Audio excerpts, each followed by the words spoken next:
अस्सलाम वालेकुम। उम्मीद है आप सब खैरियत से होंगे। तो आज आपके लिए एक और लेटेस्ट अपडेट लेकर आया हूँ। ई एंड मनी जो इंटरनेशनल मनी ट्रांसफ़र है उससे रिलेटेड बहुत ही बेहतरीन ऐप जिसे ई एंड मनी कहा जाता है। ये इंटरनेशनल मनी ट्रांसफ़र करने के लिए एक बेहतरीन ऐप है जिसमें आप मिनिमम डिपॉजिट के ज़रिए भी अपनी पेमेंट को ट्रांसफ़र कर सकते हैं और किसी भी करीबी मशीन से इसको डिपॉजिट किया जा सकता है। इसके अलावा इसका एक एटीएम कार्ड भी आपको मिलता है, उसके ज़रिए आप बहुत सी शॉपिंग भी कर सकते हैं।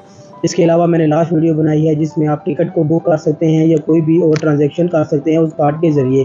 इसका जो कार्ड है वो आपको फ़िज़िकल भी मिलता है और उसके अलावा एप्लीकेशन में भी इसकी मुकम्मल डिटेल होती है। तो ये इसकी मुकम्मल डिटेल थी और इस पे जो अभी नई अपडेट आई है वो मैं आपको बताता चलूँ कि जैसा कि मैंने इसके मुतालिक मुकम्मल एक वीडियो बनाई हुई थी कि किस तरह से आपने इसका अकाउंट क्रिएट करना है और किस तरह से आपने इसकी पेमेंट को ट्रांसफ़र करना है।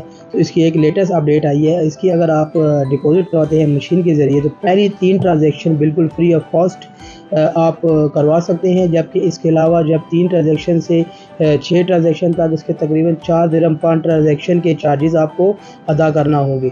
जबकि अगर आपकी जो ट्रांजैक्शन है वो 7+ हो जाती है, अगर 7 ट्रांजैक्शन से ज़्यादा आप उसमें डिपॉजिट करवाते हैं अपने अकाउंट में पेमेंट, तो पर ट्रांजैक्शन तकरीबन 5 दिरहम आपको चार्ज किए जाएंगे।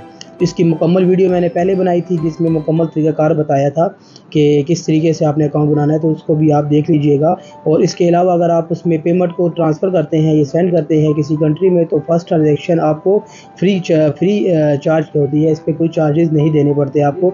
जबकि उसके अलावा आपने जो सेकंड ट्रांजैक्शन करनी होती है और 15 दिरहम पर ट्रांजैक्शन आपको चार्ज किया जाता है। बहुत शुक्रिया।